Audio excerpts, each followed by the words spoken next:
죄송하게도 제가 제 얘기를 잠깐 드리려고 합니다. 제가 아침에 출근을 강남으로 합니다. 저희 집에서 강남으로 갈 때 저는 전철을 2번 갈아탑니다. 저희 집 앞에 있는 4호선을 먼저 타는데요. 4호선에는 정말 사람이 많습니다. 그래서 가끔은 한 대 혹은 심지어는 3대까지 놓친 적도 있습니다. 정말 지하철 문이 딱 열리면 탈 공간이 없습니다. 어디서 그렇게 많은 사람들이 타고 오는지 정말 빼곡하게 타고 옵니다. 어떻게든 끼어서 4호선을 타고 2호선으로 갈아탑니다. 2호선으로 갈아탈 때는 그래도 감사하게 널널합니다. 그래갖고 객차와 객차 사이를 이동할 수 있을 정도로 널널합니다. 정말 감사하죠. 그러고 나서 마지막으로 갈아타는 것이 수인 분당선입니다. 이 수인 분당선을 타는 곳이 왕십리역인데요. 왕십리역이 수인 분당선의 출발역입니다.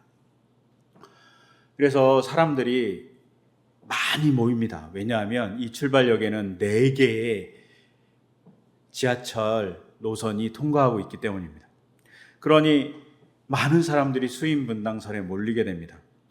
그리고 출발역에는 당연히 이제 의자는 다 비어 있죠. 문이 딱 열리면 사람들이 앉기 위해서 막 들어갑니다. 근데 막 들어가기 전에 줄을 서잖아요. 가끔은 어떤 사람은 새치기도 하고 애써서 사람들이 줄을 만들어서 섰는데 옆에다 자기가 새로 줄을 만드는 사람도 있고 이런 일들이 벌어집니다. 이렇게 줄을 새롭게 만드는 이유는 분명 자기가 앉아가고 싶어 하기 때문입니다. 이해도 됩니다. 왜냐하면 긴 거리 갈 때 너무 피곤하잖아요. 그래 앉아서 눈을 감고 쉼이 필요한 겁니다.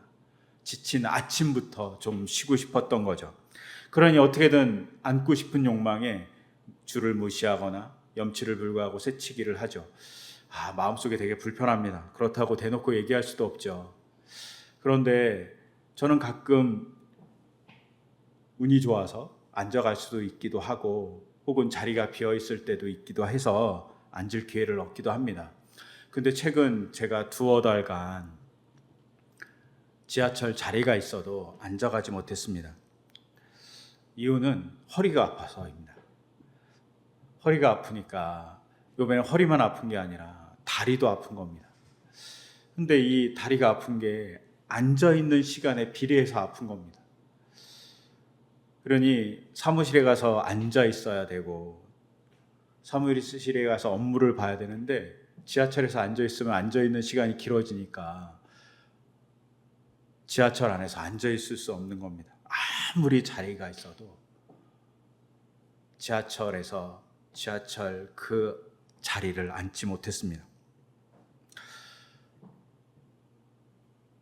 요번에는 그래도 너무 아프니까 약도 먹고 운동도 하고 심지어 물리치료도 받고 막 그랬는데 요번에 쉽게 낫지 않는 겁니다. 거의 한 2달을 아픈 것 같아요. 그래서 사무실에도 웬만하면 앉아서 하지 않는 일들도 많이 먼저 해놓고 또 서류 작업도 그냥 서서 하고 뭐 이랬던 것 같아요. 근데 저한테 가장 고역스러운 일이 있었습니다. 뭐냐면 회의에 참석하는 일입니다. 회의에 참석하면 일어서 있을 수가 없잖아요. 그러니까 회의에 참석하면 또 1-2시간 앉아 있어야 되는데 정말 지옥 같은 시간을 앉아 있어야 됩니다. 너무 괴로운 거예요. 그래서 회의가 끝나면 바로 나왔습니다. 심지어 회의 끝나고 밥을 먹자고 해도 밥도 안 먹고 왜냐하면 밥 먹으려면 앉아 있어야 되니까 너무 힘든 거예요.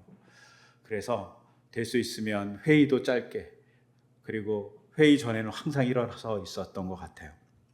근데 무엇보다 더 힘든 게 있었습니다.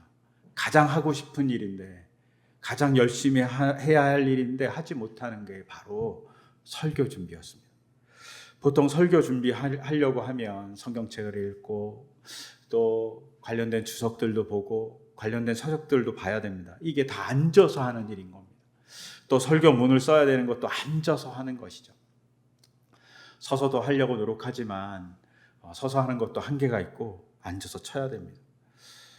정말 아팠을 때는 뭐 이렇게 하다가 누워있다 이랬습니다. 또 꾀를 내갖고 침대에 누워갖고 감사하게 노트북이 있어갖고 노트북을 침대에 얹어놓고 엎어져서 막 설교문을 쓰기도 했던 것 같아요.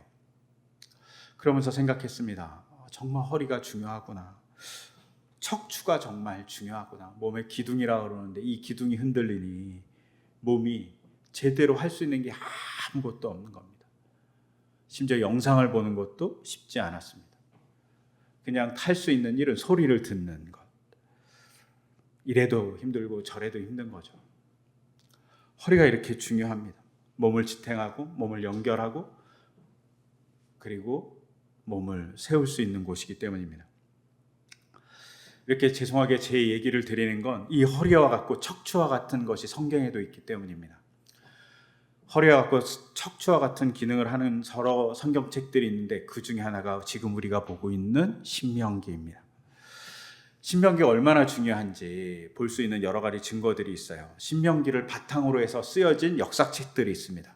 우리가 잘 아는 여호수아, 사사기, 열왕기 이런 책들이 다 신명기를 바탕으로 쓰여진 역사책입니다. 그래서 우리는 이 성경책을 모아서 신명기적 역사서라고 얘기합니다. 심지어 이것만 있지 않습니다. 예언서에도 예레미야서, 호세아서 같은 책들은 신명기와 뗄래야 뗄 수 없는 관계를 가졌다고 학자들이 얘기합니다. 심지어 시편과 지혜를 나타내는 지하문학에도 신명기의 영향이 있다고 얘기하고 있습니다. 즉 신명기는 구약에 있어서 아주 많은 부분을 차지하고 그 가치를 부여하고 있는 아주 중요한 책이라고 볼 수 있습니다. 즉 신명기는 뼈다와 같은 책이죠. 기준이 될 수 있는 책이라고 볼 수 있습니다. 그러나 이 기준을 잘 모르고 이 기준에서 벗어나면 성경을 보는데 아픔이 있겠죠. 그렇다면 이 신명기가 뭘 얘기하고 있나라고 우리가 봐야 되는데 신명기가 뭘 얘기하고 있냐를 첫 번째로 볼 것 중에 하나는 신명기는 모세가 하나님의 이야기를 시내산에서 받은 이후에 40년 후에 광야 2세대에게 다시 얘기해 주는 책이라고 볼 수 있습니다. 그런데 단순히 그냥 율법을 한 번 더 이야기하는 것이 아니라 학자들은 신명기를 뭐라고 얘기하냐? 언약을 갱신하는 과정이라고 얘기합니다. 40년 동안 말씀을 지키다 보니 말씀을 어떻게 적용해야 되는지 고민이 되는 문제들도 있고 또 추가해야 될 것들이 있습니다. 그것에 대해서 신명기가 얘기하고 있어요. 즉 신명기는 단순히 얘기하는 책이 아니라 말씀을 어떻게 적용하며 살아야 되는지 고민하는 책이면서 그런 고민을 가지고 뭘 하냐? 하나님과 40년 후에 광야 2세대가 다시 말씀으로 계약을 체결하는 겁니다. 그래서 지난주에 신명기 1장 5절을 얘기하면서 이렇게 얘기했습니다. 모세는 율법을 설명하기 시작하다라고 5절에 기록되어 있는데 이 설명하다는 말이 단순히 쉽게 이야기하다라는 뜻이 아니라 돌이나 나무에 무엇인가 새기는 의미를 갖고 있다고 얘기했습니다. 즉 신명기는 어디에 새기느냐? 이스라엘, 그것도 광야 2세대의 마음에, 삶에 하나님의 말씀을 새기는 작업, 언약으로 새기는 작업을 하는 겁니다. 우리가 누군가 언약을 할 때 새기잖아요. 누군가 언약을 할 때 언약서를 쓰잖아요. 누군가 언약을 할 때 반지를 고안하거나 막 나무에 막 너를 사랑해라고 쓰잖아요. 하트를 그리잖아요. 이런 것 같이 새기는 것을 의미합니다. 그런 새기는 작업을 하는 언약의 체결서가 바로 신명기입니다. 그러니 중요하죠. 근데 언약을 체결할 때 중요한 게 뭡니까? 언약의 내용이겠죠. 근데 내용과 더불어서 중요한 것이 있습니다. 바로 언약의 당사자가 누구인지 정의하는 겁니다. 우리도 그렇잖아요. 집문서를 써요. 그러면 A라는 사람이 집을 판다고 A가 누군지를 표기하고 집을 사는 사람 B를 누군지를 표기합니다. 그리고 그 사람들을 증명할 수 있는 신분증명서를 첨부하게 돼 있어요. 즉 언약을 체결함에 있어서 중요한 건 언약의 내용과 더불어서 언약을 체결하는 당사자가 누구인지 정의하는 겁니다. 그리고 신명기 1장은 그 언약을 체결하는 당사자가 누구인지 정의하고 있습니다. 하나님이 어떤 분이신지 그리고 이스라엘 사람들이 어떤 사람들인지 정의합니다. 그 정의의 첫 번째가 뭐냐? 이스라엘 사람들을 먼저 보면 이스라엘 사람들을 정의할 때 오늘 읽지 않았지만 신명기 1장 3절에서 이스라엘 사람들이 이집트에서 나온 사람들이라고 얘기합니다. 즉 이집트에서 나와서 해방된 사람들이란 말입니다. 자유인이라고, 하나님이 구원해 준 사람들이라고 그 사람을 정의합니다. 구원받은 사람들 혹은 자유로운 사람들입니다. 두 번째는 어떤 걸 정의하냐면 6절부터 8절까지 이 해방된 사람, 그냥 해방된 사람만이 아니라 하나님께서 가나안 땅을 준 사람들이라고 얘기하고 있습니다. 가나안 땅이라는 것을 소유한 사람들이라고 정의해 주는 겁니다. 그리고 세 번째 얘기를 아주 길게 얘기합니다. 1장에서 어떤 사람이냐, 이렇게 하나님께서 구원해 주시고 해방자이고 또 가나안 땅을 약속받은 이 사람들이 하나님의 말씀을 가끔은 거역하는 사람들이라고 정의합니다. 그것을 신명기 1장은 길게 9절 이하에 얘기하고 있습니다. 오늘 읽었던 본문과 같이 이스라엘 사람들이 가데스 바네아에 이르러서 가나안 땅에 들어갈 준비를 합니다. 하나님이 들어가라고 얘기했는데 이 사람들이 뭐라고 모세에게 얘기하냐면 우리가 들어가려고 하는데 걱정이 있습니다. 어떻게 들어가야 할지 모르니까 먼저 정탐꾼을 보냅시다 라고 이스라엘 사람들이 제안하고 모세가 옳다고 생각합니다. 즉 12명을 뽑아서 정탐꾼을 보냈습니다. 그리고 정탐꾼들이 다들 정탐을 40일 동안 하고 돌아와서 이렇게 보고합니다. 오늘 본문 25절에 주 우리의 하나님 우리에게 주신 땅이 정말 좋다. 주 우리의 하나님이 우리에게 주신 땅이 좋다라고 얘기합니다. 너무 좋은 땅이라고 얘기하는 거죠. 그런데 그렇게 좋은 땅이지만 안 좋은 것이 있다고 또 더불어서 얘기합니다. 그 땅에 거주하는 사람을 보니 거인족인 거죠. 안악자손, 거인이란 뜻이에요. 엄청나게 큰, 우리보다는 너무나도 건장한 그런 사람들이 지배하는 땅이고 힘도 셀 것 같습니다. 또한 성읍들은 하늘을 찌를 듯 높이 있어서 난공불락의 성입니다. 우리가 도저히 차지할 수 없는 땅이 가나안 땅입니다. 우리가 갈 수 없습니다. 불평합니다. 그러면서 오늘 26절에서 얘기한 대로 하나님의 말씀을 거역합니다. 그러자 하나님이 분노하셔요. 분노하셔서 이스라엘 사람들에게 뭐라고 얘기하시냐면 너희들은 그러면 40일 동안 정탐했으니 그 40일 동안 하루수를 1년으로 계산해서 광야를 40년 동안 방황할 거라고 하나님께서 벌을 내리십니다. 그러자 이 사람들이 그 벌을 수용하는 것이 아니라 벌이 받기 싫으니까 어떻게 합니까? 하나님 그럼 우리가 가나안 땅에 올라가서 가나안 땅을 차지하겠습니다 라고 방향을 바꿔갖고 가나안 땅에 하나님의 허락 없이 올라가서 전쟁을 치릅니다. 근데 놀랍게도 그 전쟁에서 승리한 게 아니라 완전히 패해서 쫓겨납니다.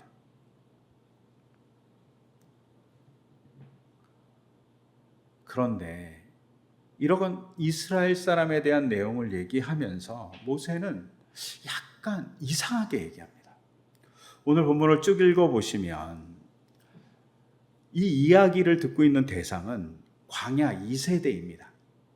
그리고 40년 전 가데스 바네아에서 하나님의 말씀을 듣지 않은 사람은 광야 1세대입니다. 그리고 이 1세대는 이미 다 모세를 제외하고 다 돌아가셨습니다. 즉 광야에서 지금 가데스 바네아의 사건을 듣고 있는 사람들은 가데스 바네아에서 그 일을 행한 사람들이 아닙니다. 그런데 이상하게도 오늘 본문 26절에 이렇게 얘기하지 않습니까?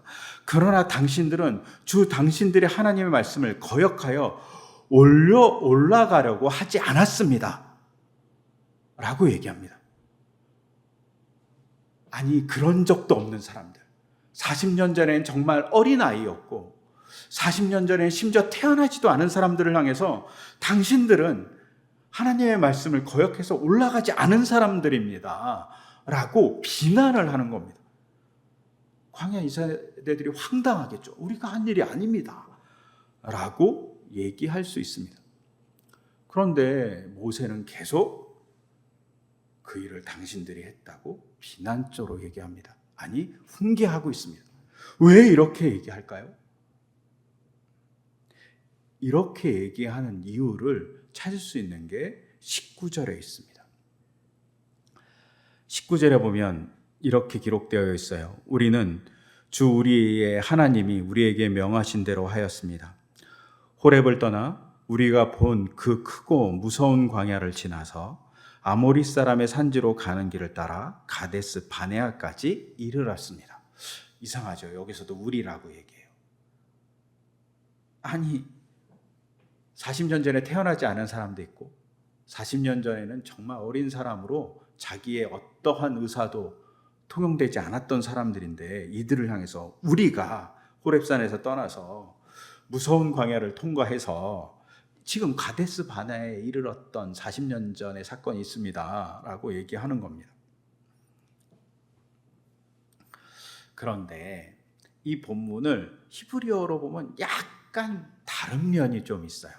왜냐하면 19절에 우리가 본 크고 무서운 광야를 지나서란 말을 개역 개정은 그래도 첨가해서 번역했지만 새 번역은 첨가하지 않은 단어가 있어요. 그게 뭐냐면 우리가 본 크고 무서운 광야라고 되어 있지만 히브리어 원문은 우리가 아닙니다. 히브리어 원문은 당신들이 본 크고 무서운 광야를 지나서라고 번역할 수 있어요. 이걸 조금 더 그냥 거칠게 본문을 직역하면 이렇게 번역할 수 있어요. 당신들이 본 그 큰 광야를 우리가 지나서, 그런데 우리는 그 광야를 무서워했습니다 라고 번역할 수 있어요. 즉 뭐냐면 자꾸 우리라고 얘기하다가 갑자기 모세는 앞에 있는 광야 2세대들, 당신들 40년 동안 광야를 지나지 않았습니까? 그 무서운 광야를 지날 때 당신들이 겁나지 않았습니까? 그런데 당신들의 40년 전의 아버지 세대들, 그들은 그 무서운 광야를 지나서 이 가데스 바네아까지 와서 하나님이 명령하신 가나안 땅을 들어가려고 시도했던 사람들입니다 라고 얘기해 주는 겁니다. 하지만 그 시도를 제대로 하지 않았던 사람들입니다 라고 얘기하는 거죠. 여기서 중요하게 볼 게 있습니다. 광야 1세대들이 광야를 무서워했지만 통과했다는 겁니다. 왜요? 이들은 오늘 읽지 않았지만 31절에 보면 이렇게 기록되어 있어요. 또한 당신들은 주 당신들의 하나님이 마치 아버지가 아들을 돌보는 것과 같이 당신들이 이곳에 이를 때까지 걸어온 그 모든 길에서 줄곧 당신들을 돌보아 주시는 것을 광야에서 직접 보았소 라고 기록되어 있습니다. 즉 광야 1세대 사람들은 광야를 통과할 때 하나님이 자신들을 지켜주는 것을 직접 경험하고 믿었던 사람들이라는 것이죠. 광야가 무섭지만, 근데 이 광야가 무섭다라는 이야기, 광야가 무서운 곳이라는 이 이야기에서 무섭다는 히브리어가 야레입니다. 그런데 29절에서 이 사람들이 통과하지 않고 또 이 사람들이 가나안 사람들을 무서워했다고 표현되어 있는데 그 가나안 사람을 무서워했다고 표현하고 있는 그 무서움 또한, 두려움 또한 히브리어로 야레입니다. 광야는 무서워하지만 하나님을 믿고 통과했는데요, 가나안 땅의 사람들과 가나안 땅의 섬은 무서워해서 통과하지 못한 겁니다. 들어가지 못한 겁니다. 즉 이스라엘 백성의 생각 안에 광야는 통과할 수 있지만 가나안 땅은 들어가지 못한다는 지레짐작이 있었던 겁니다. 광야는 무서운 곳이잖아요. 물도 없고 뱀과 정갈이 가득한 곳이라고 적혀져 있습니다. 죽을 수도 있는 공간입니다. 어떤 도움도 받을 수 없는 공간에서는 하나님의 도우심을 믿고 갔는데 가나안 땅, 안악자성과 같은 거인이 있고 높은 성읍이 있는 그 공간은 무서워서 못 들어간다고 얘기하는 것이 이스라엘 백성의 실체입니다. 그리고 그들은 그들의 생각대로 가지 못해서 가나안 땅에 들어가지 않는다고 얘기해서 하나님의 말씀을 거부합니다. 광야는 따라가는데 가나안 땅은 못 들어갔다고 거부하는 겁니다. 자기 마음대로 판단하는 것이죠. 이 속에 이스라엘 백성의 정체성이 있습니다. 자기의 기준에 따라 하나님을 믿는 겁니다.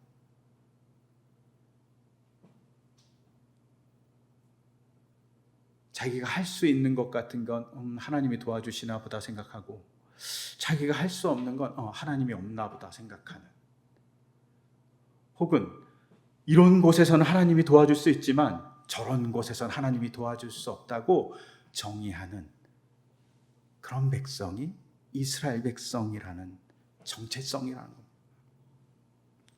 왜 이럴까요? 광야는 통과할 수 있을 것 같습니다. 위험이 바로 눈앞에 보이지 않습니다. 정말 위험한데 위험이 눈앞에 보이진 않습니다. 그런데 눈앞에 보이는 위험은 너무나도 무서우니까 광야의 위험이 더 무서운데 눈앞에 보이는 위험은 더 무섭지 않음에도 불구하고 거부하는 겁니다. 자신의 편이, 자신의 기준에 따라 하나님을 믿었다 안 믿었다 하는 겁니다.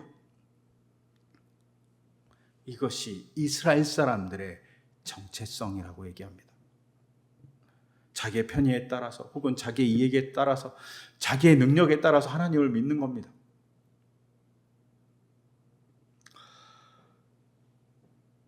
이런 모습을 1세대가 갖고 있는데 1세대만 갖고 있냐는 전국을 찌르는 질문이 바로 모세의 이야기입니다. 모세가 끊임없이 우리가 잘못했다고, 우리가 하나님을 배반했다고, 하나님의 말씀을 우리가 따르지 않았다고 2세대의 광야의 백성들에게 얘기한 건 당신들도 1세대와 다르지 않지 않냐. 광야에서는 하나님을 믿는다고 얘기하지만 가나안 땅에 들어가려고 하니 피하고 싶어 하지 않냐. 가나안 땅에 들어가서 가나안 백성과 더불어 살며 하나님을 증거하는 것이 너무 귀찮고 싫고 버겁고 하나님 말씀대로 사는 것을 버리고 싶고 그런 감정이 있지 않냐라고 그들의 깊은 마음에 변덕스러움, 나약함, 연약함 혹은 핑계를 전곡으로 찌르고 있는 것이 바로 신명기 1장의 이야기입니다. 너 자신을 제대로 보라고. 너희의 정체성이 그렇게 변덕스럽고 연약하고 니네 마음대로의 기준에 따라서 하나님을 믿는 모습이라고 모세가 얘기하는 겁니다. 여러분, 이런 얘기를 모세 당시만 하고 있냐? 그렇지 않습니다. 오늘 읽었던 누가복음에 보면 실로암 망대가 무너졌습니다. 그리고 18명이 죽었습니다. 그러자 이스라엘 사람들이 예수님을 향해서 이렇게 얘기하는 거죠. 저 사람들은 얼마나 많은 죄를 지어서 망대가 무너져서 망대가 쓰러지는 바람에 그 망대에 쓰러진 것에 맞아갖고 죽었을까. 죄가 많아서 그렇게 죽은 거다라고 비난합니다. 잘못한 사람들이기 때문에 그렇게 가다가 죽은 거라고 소문도 냅니다. 그런데 예수님이 이 이야기 속에서 뭐라고 얘기합니까? 너희가 그런 사람들을 향해서 죄 있는 사람이라고 얘기하지 말고 소문내지 말고 험담하지 말고 만약 그런 마음이 있으면 조용히 네 자신을 회개하라고 얘기합니다. 자신의 잘못을 바라보라는 거죠.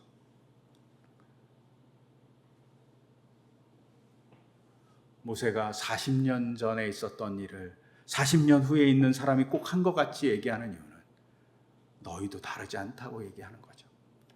근데 이 말씀이 우리에게도 적용됩니다. 생각해 보십시오. 우리도 예수님을 믿고 교회에 다니는 일에 성실합니다. 주의를 지키고요. 성경을 읽고요. 찬양을 하고요. 또 신앙적인 도전을 하고 심지어는 해외 선교도 가고 농촌에 봉사도 갑니다. 그런데 이런 일에 우리를 투입하고 이런 속에서 도전을 하고 하나님의 역사를 증거하는 일에 우리가 우리의 마음을 드립니다. 그런데 우리의 삶에서는 어떨까요? 우리의 삶이 가나안 땅과 같습니다. 믿지 않는 사람과 더불어서 살아가면서 복음을 전하는 일에, 아니 기독교인답게 사는 일에 우리는 두려워합니다. 그리고 기독교인답게 살아가는 것에 별로 큰 가중치를 두지 않습니다. 2022년에 어떤 연구 보고에 의하면 이런 통계가 나왔습니다. 교회가 말하는 하나님의 말씀대로 사회에서 살면 성공할 수 없고 출세할 수 없다고 생각하는가? 라고 기독교인들한테 질문한 겁니다. 특히 청년들한테. 그랬더니 청년들 대다수가 하나님 말씀대로 살면 성공할 수 없고 출세할 수 없다라고 얘기했다고 통계가 나왔습니다. 하나님 말씀대로 사는데 출세할 수 없고 성공할 수 없으니 우리는 말씀대로 살지 않겠어요? 라고 하는 것과 똑같은 얘기죠. 세상에서 살아갈 때 말씀대로 살 수 없다고 우리는 이미 정의하는 겁니다. 정복할 수 없는 가나안 땅이라고 이스라엘 사람이 정의했듯이 정의한 거죠. 또한 어떻습니까? 우리는 정의를 지키며 살아가는 것이 바르다고 얘기하지만 우리는 정의를 지키고 공평한 세상을 만들어 가야 되는데 행동하냐? 그렇게 행동하지 않습니다. 저도 마찬가지입니다. 말씀대로 살아가면 바보 취급받는다고 생각합니다. 세금을 정직하게 내야 된다고. 근데 세금을 정직하게 내야 되는 사람은 어리석은 사람이라고 생각합니다. 뉴스 보도에 경제면에 많이 차지하고 있는 게 뭐냐면 불로한 소득을 얻은 사람에 대한 놀라운 재테크에 대한 얘기입니다. 근데 불로한 소득에 대해서 부끄러워하지 않습니다. 심지어 교회 안에서도 불로한 소득을 얻은 사람들을 부러워합니다. 부동산으로 자본이 낳는 소득을 얻을 수 있죠. 그런데 그것이 꼭 자랑할 일이 아닌데 자랑합니다. 노동의 정당한 대가를 얻은 사람을 칭찬해 주지 않습니다. 이게 우리의 모습입니다. 심지어 우리는 어떻습니까? 사람을 사람됨으로 판단하지 않습니다. 뭐로 판단할까요? 그가 무슨 옷을 입고 있는지, 그가 무슨 핸드폰을 쓰고 있는지, 그가 어떤 가방을 들고 있는지, 그의 외모가 어떤지, 그의 차가 어떤지에 따라서 사람을 판단합니다. 하나님께서 외모를 보지 않는다고 얘기하는데 우리는 외모를 봅니다. 권력을 보고 명예를 봅니다. 우리는 하나님 말씀대로 살지 않습니다. 공평한 세상을 만들기 위해서 임금의 격차를 줄여야 된다고 얘기하지만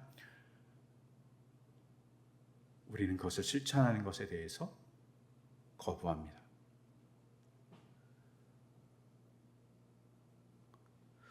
왜? 능력대로 대우를 받아야 된다고 생각합니다. 그런데 그 능력이 정말 자신의 것일까요?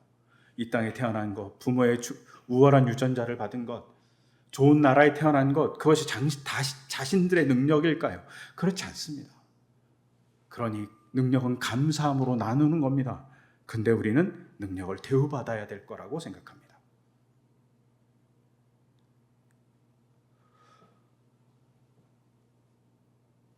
또한 교회는 어떻습니까? 이 땅에 독자가 있을 때 침묵했습니다. 이 땅이 불의할 때 침묵했습니다. 그런 얘기를 하면 안 된다. 예언서에서 분명 불의한 권력에 대해서 얘기하는 모습이 있음에도 불구하고 성경대로 살지 않았습니다. 그건 다른 세상의 얘기라고. 이게 우리의 모습입니다. 즉 우리 또한 가나안 땅이라는 정의를 하고 있죠. 거대한 자들은 도저히 물질릴 수 없어. 높은 성읍은 우리가 들어갈 수 없어. 라고 얘기하는 그 정의를 우리도 암묵적으로 갖고 있는 거죠. 이런 모습에 하나님이 분노하십니다. 그리고 이런 모습이 우리의 정체성인 거죠.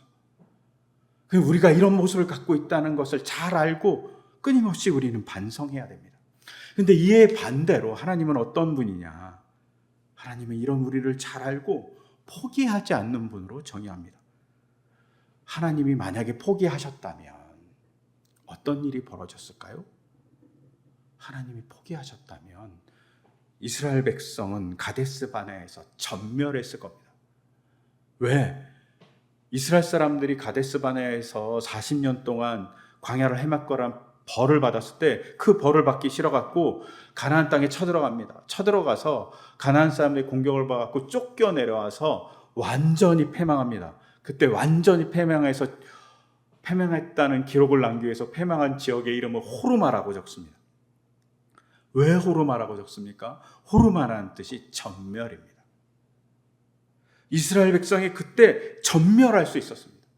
그런데 하나님이 완전 전멸시키지 않고 광야 40년의 훈련을 줍니다. 기회를 주시는 거죠. 포기했다면 이스라엘 모든 백성이 전멸했어야 됩니다. 하나님은 포기하지 않습니다. 왜요? 이스라엘 백성을 사랑하시고 자기의 자녀라고 생각하기 때문입니다. 제가 가끔 놀라는 말이 있습니다. 그리고 가끔 이 말을 쓰면 안 되겠다라고 생각하는 말이 있어요.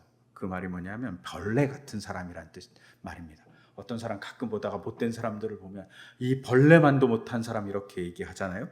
근데 가끔 어느 순간 생각해보니 제가 벌레를 때려잡고 있더라고요. 막 벌레가 나타나면, 모기가 나타나면 막 밤에도 일어나갖고 막 죽이는 거예요. 막 전기체로 막 지지고 막 그럽니다. 벌레는 그렇게 죽여도 되는 존재라고 우리가 생각하는 거죠. 벌레봐도 못한 사람이란 말은 그렇게 버려도 되는 사람이란 뜻이죠. 근데 왜 그렇게 합니까? 벌레와 저는 인격적인 관계가 없기 때문이에요. 벌레와 나는 해로운 관계, 벌레가 저를 해롭게 한다고 생각하기 때문이에요. 그리고 벌레는 인격적 가치가 없고 영혼이 없다고 생각하기 때문입니다. 그러니 벌레를 죽여도 가책이 없는 거죠. 이렇게 생각하면 벌레 같은 사람 이렇게 얘기하면 안 될 것 같아요. 벌레보다 못한 사람 이렇게 얘기하면 정말 안 될 것 같다는 생각이 듭니다. 여러분, 하나님에게는 우리가 벌레만도 못한 존재입니다. 그런데 하나님 우리를 벌레같이 보지 않습니다. 귀한 존재로 봅니다. 그러니까 전멸시키지 않았던 거죠, 이스라엘 백성은. 그리고 훈련시키십니다. 더 잘 되도록 가르쳐 주십니다. 저희가 아이가 잘못하면 어떡합니까? 혼내면서 가르치죠. 어떻게 행동하는 것이 좋은지 말입니다. 이와 같이 가르칩니다. 근데 이 가르침에 뭐가 있습니까? 용서가 내재되어 있습니다. 즉 하나님은 용서하시는 분입니다. C.S. 루이스라는 사람이 용서에 대한 정의를 했습니다. 용서는 변명도 할 수 없고 잘못을 한 사람이 수습할 수 없는 경우에 행해지는 것이다. 이스라엘 백성이 수습할 수 없어요. 가나안 땅을 자기가 회복하는 것도 스스로 수습할 수 없고 하나님의 말씀대로 살아가는 것도 스스로 수습할 수 없어요. 그때 하나님이 용서해 줍니다. 그러면서 C.S. 루이스가 용서와 비슷한 개념인 양해에 대한 얘기를 합니다. 양해는 잘못을 저지른 이유가 있고 그 잘못을 보상할 수 있으면 양해라고 해야 한다. 저는 이 말이 어느 정도 맞다고 생각해요. 이거를 영어로는 용서는 forgive이고 양해는 excuse입니다. C.S. 루이스의 정의로 보면 이스라엘 백성을 하나님이 용서해 준 거죠. 왜? 그들을 사랑하기 때문입니다. 또한 우리를 사랑하셨기 때문에 용서해 주기 위해서 예수님을 보내주신 거죠. 그래서 오늘 본문 히브리서 4장 15절에서 우리 대제사장은 우리의 연약함을 동정하지 못하시는 분이 아닙니다 라고 해요. 동정하셔서 오시는 분이라고 얘기하고 있는 겁니다. 더불어서 하나님은 기다리시는 분입니다. 어떻게 기다리냐? 여러분, 광야 40년 이스라엘 백성만 기다렸을까요?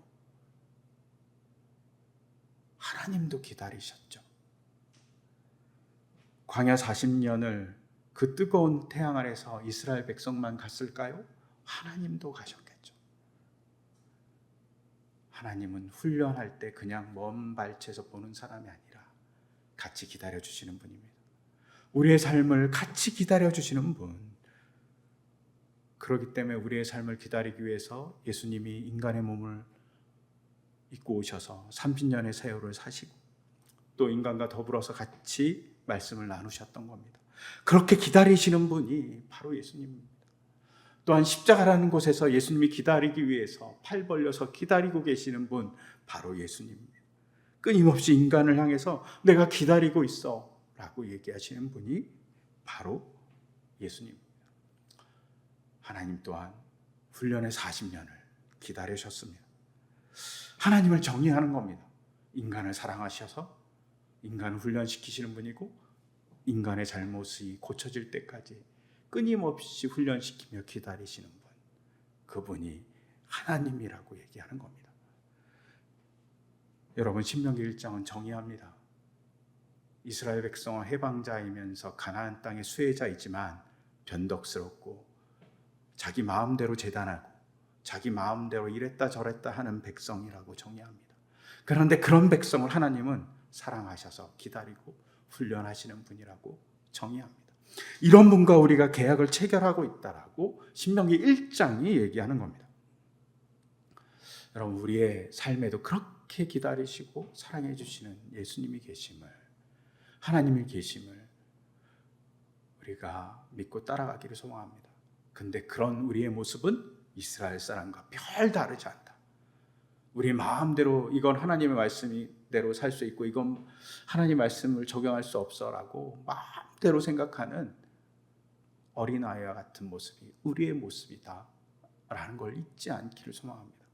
그리고 물어봐야 됩니다. 하나님의 말씀을 어떻게 적용하며 살지 말입니다. 그때 하나님이 길을 알려주시고 동행하시면서 역사해 줄 거라고 믿습니다. 우리 마음대로 정의하지 않는 우리 되기를 소망하며 이 시간 제가 기도드리겠습니다. 하나님, 우리의 삶을 인도해 주시는 주님을 바라봅니다. 우리가 어떠할지라도 우리를 포기하지 않고 우리 마음대로 생각하며 우리 마음대로 하나님을 정의하는 우리의 오만방자함에도 우리를 기다리고 훈련시켜 주시는 주님을 바라봅니다. 주님, 우리를 바른 길로 인도하여 주시고 훈련시키셔서 하나님의 나라를 성취해가는 우리의 모습이 될 수 있도록 인도하여 주시옵소서. 그리고 그 과정에서 우리를 사랑하시고 우리를 기다리시고 우리를 훈련시키시는 사랑의 아버지인 하나님, 십자가의 예수님, 우리를 돌보시는 성령님을 만날 수 있도록 인도하여 주시옵소서. 이 모든 것 주 예수 그리스도의 이름으로 기도드립니다. 아멘.